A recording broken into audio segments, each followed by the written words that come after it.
Hi, my name is Hanna. I'm currently a student at Sussex University. I'm doing a Master's in Climate Change and Policy, and I'm also working for the East London Green Jobs Alliance, where we're working on creating a training programme to help young unemployed people from East London get into green jobs. Green jobs really have become like a real interest and focus of mine over the past year or so. And I guess it's because for me it sort of brings together sort of two really important aspects of policy. One is sort of climate policy and how we can best,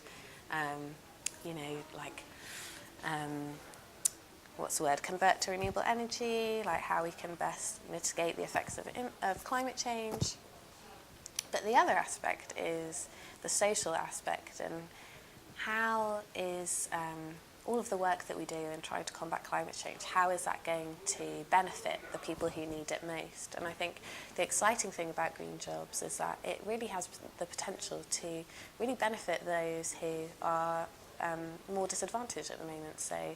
So for disadvantaged communities who perhaps have higher levels of unemployment, less good housing stock in terms of insulation and fuel poverty and things like that. I think there's lots of exciting potential within communities to provide skills, provide exciting opportunities, sort of broaden the environmental movement that way, and really create a platform for communities to really speak about like the impacts that they're feeling and environmental injustices that they're experiencing, and give them the opportunity to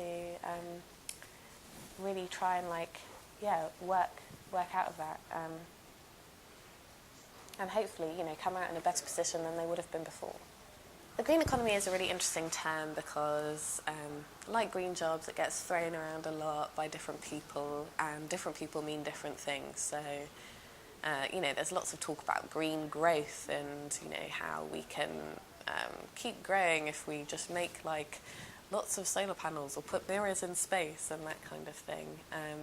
And then on the other hand, there's lots of talk about how it means sort of like more sustainable, more local lifestyles and that kind of thing.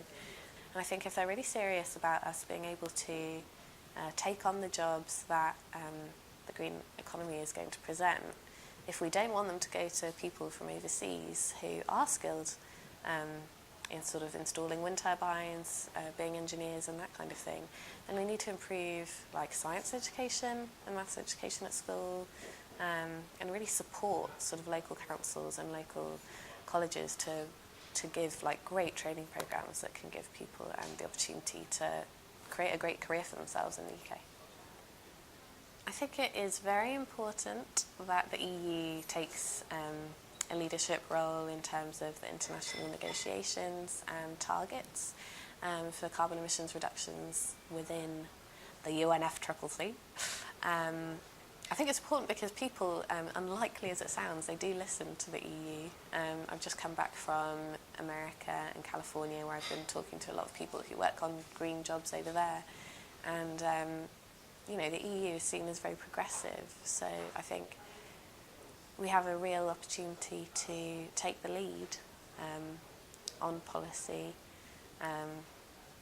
And even though it might not seem like, there's much of a difference between 20 and 30%, and it might not make that much difference overall in terms of the world's carbon emissions, the difference will be a domino effect. So if we go, then someone else will go, and then someone else will go, and then hopefully China and the US will go, and we'll all be happy ever after.